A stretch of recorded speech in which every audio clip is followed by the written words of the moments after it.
Well, thank you very much for asking me to speak about my journey, my lifelong journey, my passion of developing biologicals to increase sustainability in agriculture. So how did I get started? Well, I grew up in southern Connecticut in the United States, in a very woodsy area, and just got so interested in insects. And my parents had a very large vegetable garden, and we built a pond when I was about 7. And I'd spend hours looking at the pond insects. And but the start that got me into this was the dogwood tree, which is right outside the kitchen window of the house that my father built. That tree is now quite large, but when I was growing up, it was small. And the gypsy moth caterpillars came and devastated that tree and most of the forests. And my father went out and sprayed a chemical, carbaryl, still on the market today, but heavily restricted here, and killed everything. And my mother went out, and she's an organic gardener, and she was furious because the bees, the lady beetles, the lacewings, all of the beneficials were killed as well as the gypsy moth caterpillar. So she banned him from ever using anything like that again. So he trotted off to the farm store nearby and bought BT, the biocontrol bacteria, the first ever commercialized biocontrol bacteria from microbes. And you see the crystals here in my photo, and he sprayed it. And I said, well, Dad, what do you think? And he goes, well, it's good for the environment. It makes your mother happy, but I'm not sure it works. Well, that is the story of my life and my career, and why I wanted to go into this, to create products that work and can transform agriculture. I was tapping into the microbiome way before it was trendy. So I was interested in microbes from just very early. Well, because of BT, what else is out there that can control pests? So just a little bit of my background. After graduate school, I went to Cornell and then North Carolina State University, got a PhD in both in entomology, and then was hired by Monsanto right out of graduate school. And they asked me to come up with a screening system for being able to screen microbe and microbial natural products against corn rootworm, Diabrotica, which is was the biggest pest of corn at the time.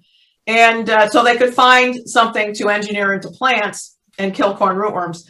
So I ended up, my biggest success actually was to develop an artificial diet to be able to do a high throughput 96 well plate screening, which of course then allowed everybody to find proteins that they engineered into corn to create genetically engineered corn for corn rootworm.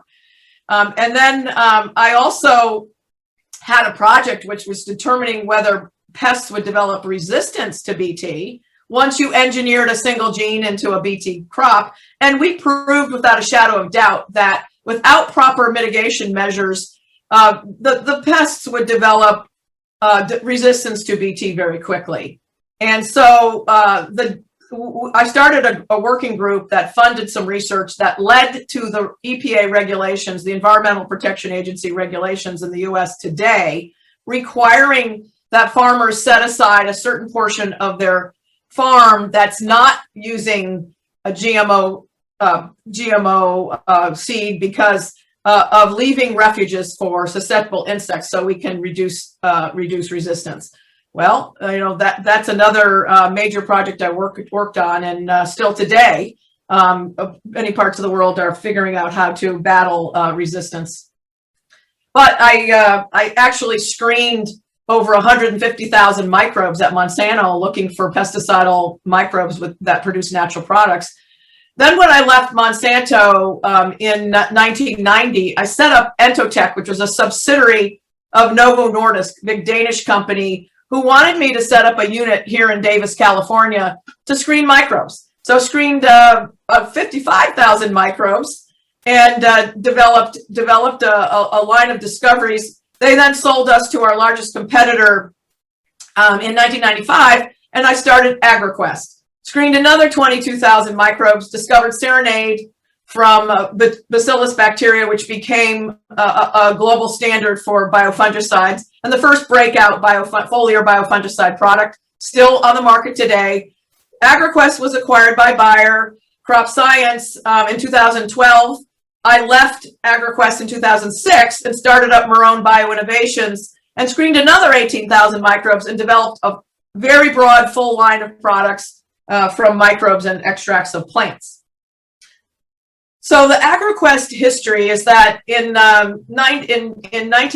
summer of 94, when I knew we were going to be sold, I conceived of the company and then got some co-founders. We put in our own money. We incorporated and then raised 2 rounds of seed monies from friends and family to start the lab operations and hired the first 3 scientists in sequence. The first one, Sherry Hines, came with us, and she discovered Serenade and became the flagship product. So way back when, in the early days, we discovered it. She discovered it from a peach orchard in Fresno County. One of our co-founders had a friend who was a farm advisor at UC that noticed that this orchard never got any diseases, and we found the bacteria there. And then used that discovery. We actually got some data on some vineyards, some high-end vineyards at Gallo. I had a friend, head of R&D at Gallo Vineyards, and Gallo and some of their operations, very large wine grape company. And we sprayed some grapes and got some beautiful photos showing how well Serenade worked on powdery mildew, and used that to raise the first round of venture money, which was led by Rockefeller and Company. They had a fund, now closed, but it's called the Odyssey Fund, that was funding, they were way ahead of their time, funding women, minorities, and environmentally and socially responsible businesses. Now that's all the rage, but back then that was one of the only funds then. So I did great, raised a lot of money, $60 million from the initial seed financing to Series F. And this is a venture capitalist dream. Investors love to see this uptick in valuation every single round. I did a round of financing every year. To put it in context, there was no internet back then. I found investors from a book, a hard copy book, National Venture Capital Association, and cold called hundreds of venture capitalists to find those who would lead the first round. Calvert Social Investments, the chairman, led me to a group called the Investor Circle, which led to Rockefeller. So it's very different today, where there's many, many more resources for entrepreneurs. But back then, there was nothing, as I said, not even the internet. So everything had to be hard copy and much, much more difficult. But anyway, managed to raise round of financing, then was filing for the IPO to list on the NASDAQ, filed for the offering right before 9/11. Unfortunately, 9/11, that horrible terrorist attack in New York and Washington, and then the markets closed shut. I couldn't get the offering done, and the valuation of the company dropped precipitously simply because of that event. And then I had to find money because we had built up the company and needed to keep funding. We were not profitable yet. So unfortunately, an investor came in and what is called a cram down, and offered some very, very punitive terms, which pretty much wiped out my founder's stock. I left in 2006 to start at Marrone Bio. And then in 2012, the company was sold for almost $500 million in 2012. So went from a very low valuation during the downturn, the 9/11 downturn, to a way uptick and a successful exit. Unfortunately, my founder stock had been mostly wiped out and diluted, and so I didn't make any money on that sale, but a lot of other investors did. So I have some lessons here. Okay, so it's really important to raise money when you don't need it. Raising money always takes more time than you think. It took me 2 years to get the first round of money for venture money for Marrone Bio. For AgriQuest, and we lived on our own money during that time and some seed money. And you should always take more money than you think you need, because windows open and close.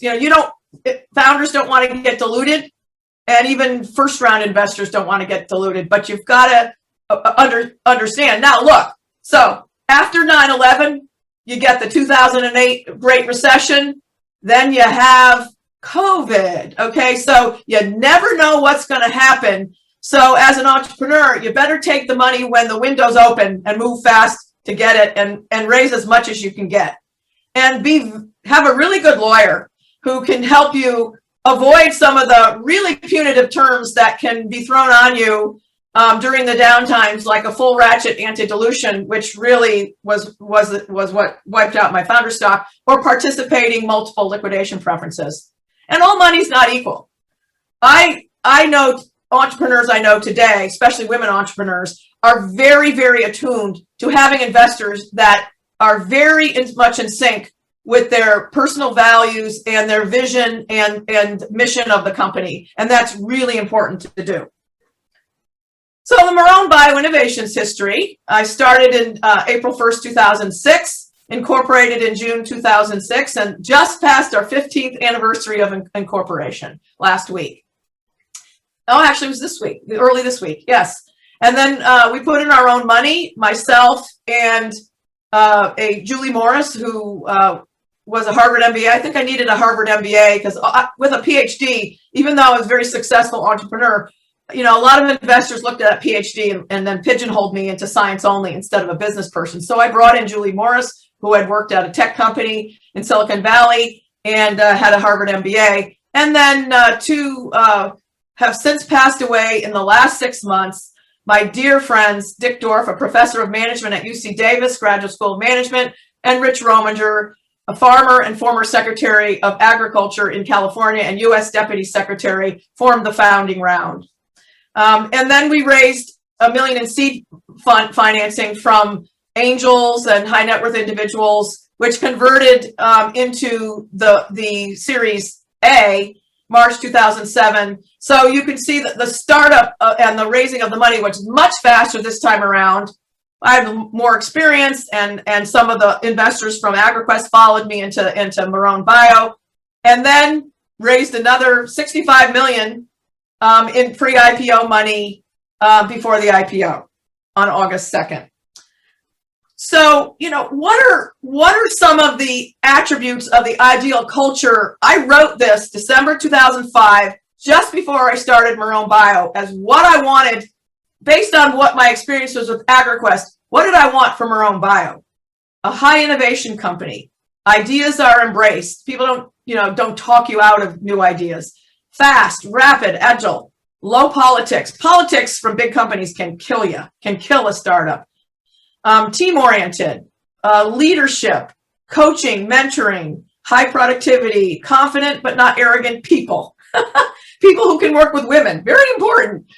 People who care first about the mission and the vision, and looking for investors who are partners with you until the end and will be there through good time and bad. A great board, and have an honest and open environment. I would have to say at Marrone Bio, I achieved 90% of these. Not everything, and I'm not going to tell you which one I didn't achieve because I might be revealing something.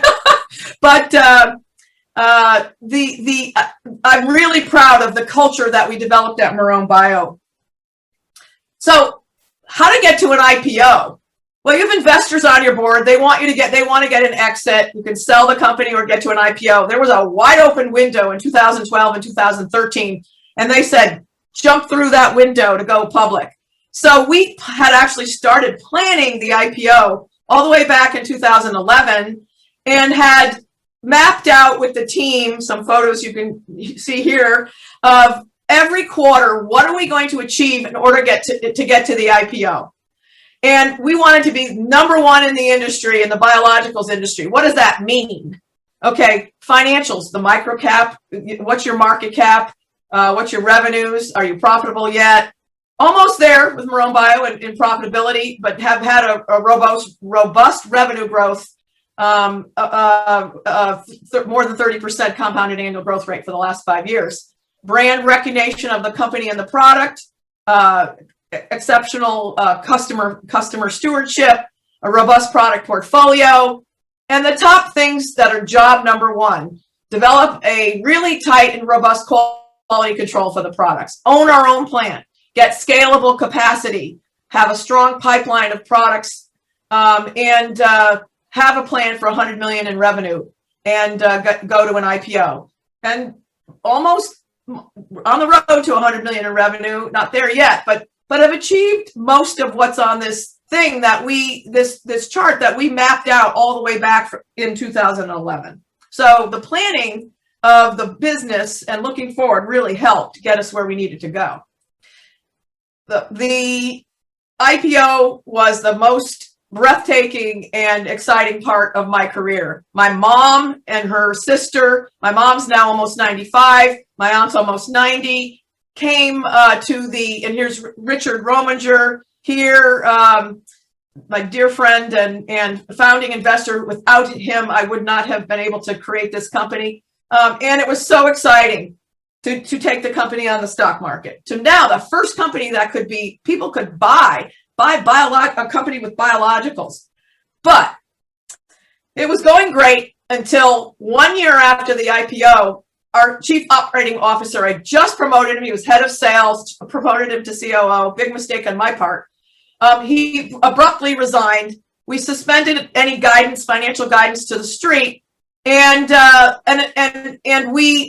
the customer then made us aware that he had done a side deal with their vice president, and it was not reported to either company's auditors. Okay, this is really bad when you're a public company.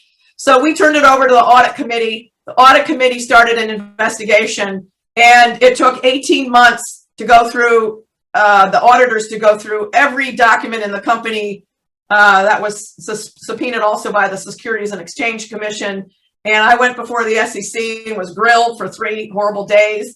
And ultimately, they decided that it was one bad apple who was arrested, charged with 15 counts of fraud, and has pleaded guilty and is awaiting jail time.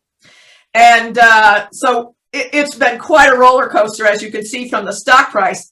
So we went from IPO price of 12 and then follow-on price of 9, plummeted down to actually a 69-cent price, and a valuation of going from 300 million down to 10 million valuation. And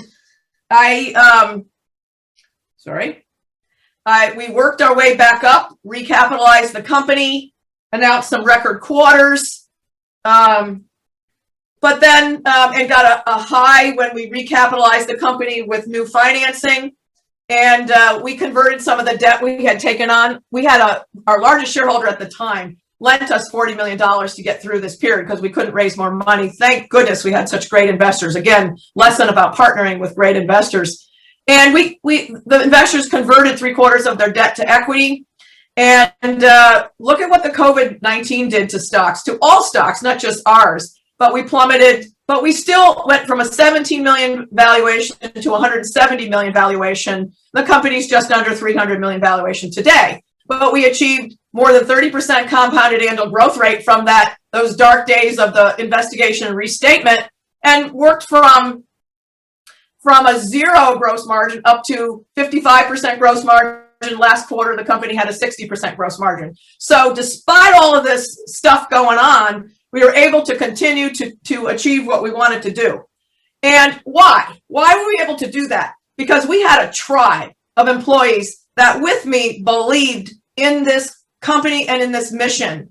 And my lesson is that if an employee does not believe fervently that biologicals will transform agriculture for the better, they're not a good fit, because it's tough times doing what we're doing. So there's a wonderful TED Talk by Seth Godin, The Tribes We Lead, about ideas worth spreading, about how a movement starts with little tribes. And any movement needs those stalwarts who start that movement and keep spreading it and spreading it and spreading it. Now with social media, you can. And we believe that biologicals now are at the tipping point, and it's a real movement with regenerative agriculture and carbon smart farming, and getting momentum. Biologicals are finally coming into their own.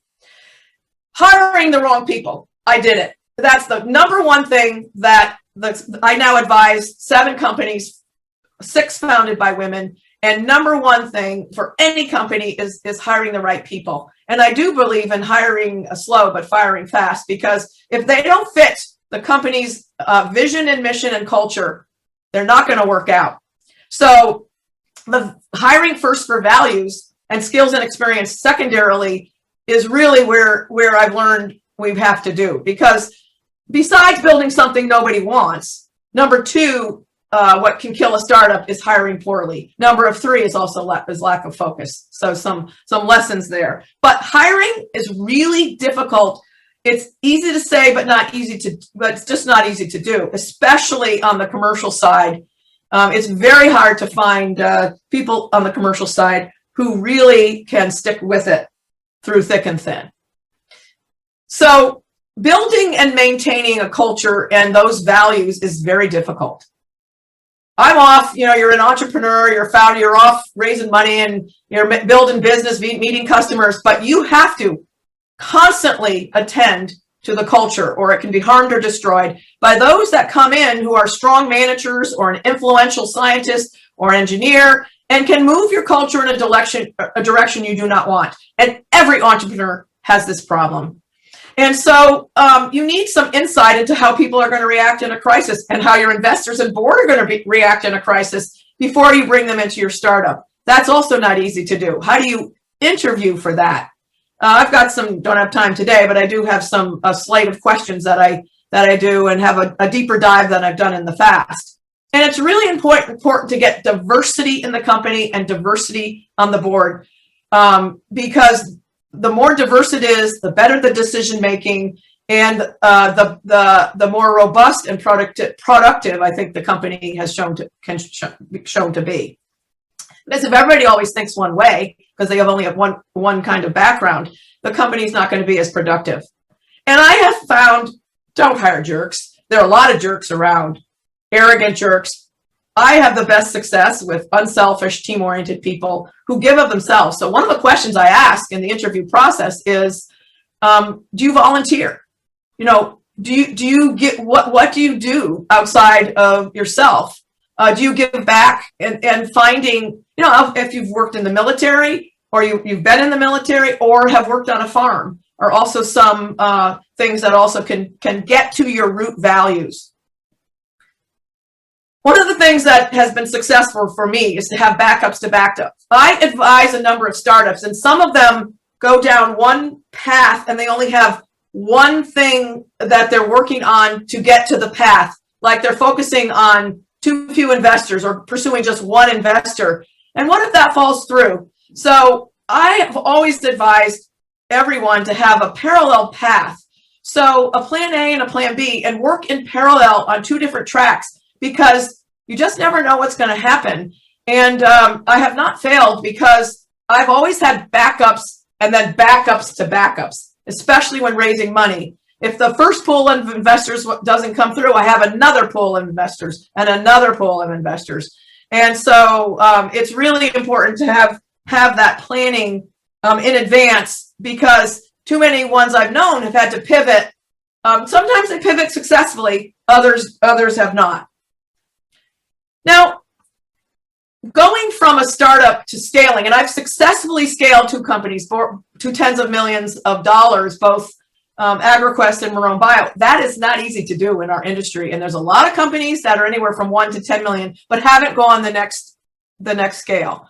It's not easy. You have to have a blend of and maintain your entrepreneurial early stage agility, at the same time bring in more processes, more role definition, which can drag down and get more bureaucratic. And especially if you start hiring and are bringing in board members from big companies, then that's all they know. So it's really challenging to develop this and maintain this balance, because there's constant tension between those, I call them the citizens, versus the hunters. Those who want to establish their feet on the ground and live a nice, happy life, versus those who are always hunting and innovating and looking for something new. That the challenge between those two types of personalities can be very intense. So there's a great article by James Allen a few years ago from the Harvard Business Review called "Keeping the Zeal of a Startup as You Scale." And I urge everyone to read it because it's about insurgents versus incumbents. And this is true for any company, but especially true for when a startup changes over time and goes from an early stage real entrepreneurial to a scaling company. And it's really hard. Why is so much innovation happening in startups? Because it's really hard to get the innovation and change the status quo from the inside. And insurgents always see the days ahead, and the incumbents always see that change as a threat. So that balance is really critical. And I think even for Marrone Bio, as Marrone Bio scales, it's really important to keep that insurgent mentality. So some of the success factors in scaling biological companies. I've done it twice. How did that happen? You know, a lot of common wisdom is develop a company around one technology and focus on that one technology or product. That is very difficult to do and scale on because of the competition in this industry. If it's a truly innovative breakout technology, like you've developed a new micro for fixing nitrogen in corn, like Pivot Bio, that may be the way to go. But in the biopesticide arena, a broad product portfolio across the full range of grower needs is really critical because it's so competitive that once you start getting a little bit of market share in one market, the competition comes in. So you need a number of crops to go into, a number of products, and global market. It's always important. I think there's a lot of growth globally. So getting your feet on the ground in a number of places around the world can have you grow quickly and spark your growth. And your products have to be innovative, differentiated, and science-based. I can't tell you how many microbial biological companies, biostimulant and bionutrient companies come to me with another mix of bacillus or another mycorrhiza, or it's got to be truly innovative or different. There was a mycorrhiza company, Groundwork BioAg.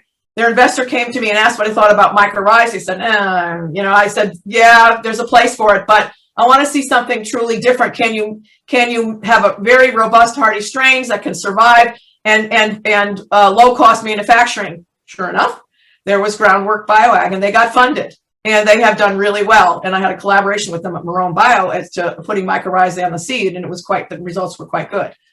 A lot of companies skimp on field data. You cannot skimp on field data. We're never, as a startup, going to have the kind of data that one of the big companies has, thousands of trials before they launch, but you need enough data to show what your product does. Grower demos are great, and you have to demo with growers and show how your product works in an integrated program in a block on their farm compared to their standard program. But you got to have a solid set of research data before you get to that demo, or you could do them. You can actually do them in parallel if you like to demo, but you have to go back and always get that solid data. It's important to find your early beachhead. Instead of you want to expand to a number of markets in order to grow fast. But that beachhead, in our case, was the organic grower. The organic grower is the early adopter, doesn't have the chemical tools, so grabs on new technology much faster. And then the studies I've always done, and some of the media publications have continued to do grower surveys. And a very recent one showed that more than 60% of growers in the United States still had low awareness and didn't understand the whole biologicals category. So we still have a lot of work to do as a company and an industry in creating awareness and education of biological tools. And there's nothing better than boots on the ground. You cannot create grower demand, pull it from the grower through the distribution channel without boots on the ground. And that's expensive. But you either have to partner with somebody who's going to do that for you or do it yourself. So I'll end up talking a little bit about what I'm doing now and then women in ag. Well, because of what I just described about how difficult it is to scale and some of the things you need to scale, I joined up with Roger Tripathi, the founder of Primary BioAg Innovations and Global BioAg Linkages, the consulting side. But Primary BioAg Innovations recognizes a really large gap from R&D to scale. With the bioag market growing at double digits and millions of dollars, hundreds of millions, even billions of dollars are being invested into R&D, However, few companies actually can and will successfully scale. Investing in that R&D, it's just very challenging. They find how challenging it is to cross that chasm and get the market adoption. So we've just set up a platform for commercialization where innovation partners, innovators who have a technology or some products realize that they're not going to have the wherewithal or the money to get the product to market themselves. So we've set up a platform to take the products to market globally. So we provide a unique commercialization platform for sincere innovators to commercialize integrated, sustainable, soil-to-shelf plant health solutions for farmers globally. And so we've got some products already from innovators and are pushing them out to global markets, and have a group of business development partners doing that globally. Well, to just end up, it's the most exciting time to be in ag. Oh my gosh, there's so many startups. I can't even keep track of them, solving problems from farm to fork. You know, I put this slide together of the startups that are working in, you know, all the way from plant transformation, plant improvement, to inputs, to data, robots, automation, sensors, and then indoor ag and new protein sources and new foods. And I can't keep up. This slide is already old. And there's been more exits, there's more startups. So it's an amazing, robust time for startups. And I think a lot of folks, even during COVID, said, you know, I'd rather do a startup. And young people coming right out of school, instead of going to a big company, I'm hearing more and more and seeing more and more starting up companies. And there's a tremendous number of women who are starting up companies. I mean, it's amazing what's happening. I was alone when I started up my companies, but here's just some of the companies that are, there's many more that I could put on this slide, but there's some big names here of founders or women led on this slide. And they're having lots of success in finding money and moving their companies forward. So what keeps me going? Why do companies stay? And there's employees that have stayed through thick and thin at Marrone Bio. And why do more entrepreneurs want to start up into this space? Because we are going from a chemical-intensive agriculture to, yes, organic continues to grow. It's a global juggernaut, but to a regenerative or bio-intensive, ecologically based future.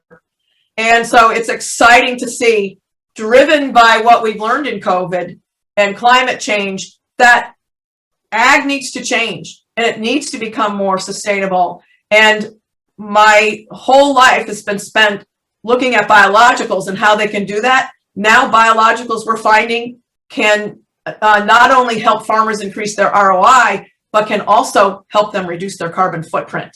So very exciting time. And I just am looking forward to seeing all the new entrepreneurs and especially women entrepreneurs in this space. Thank you very much.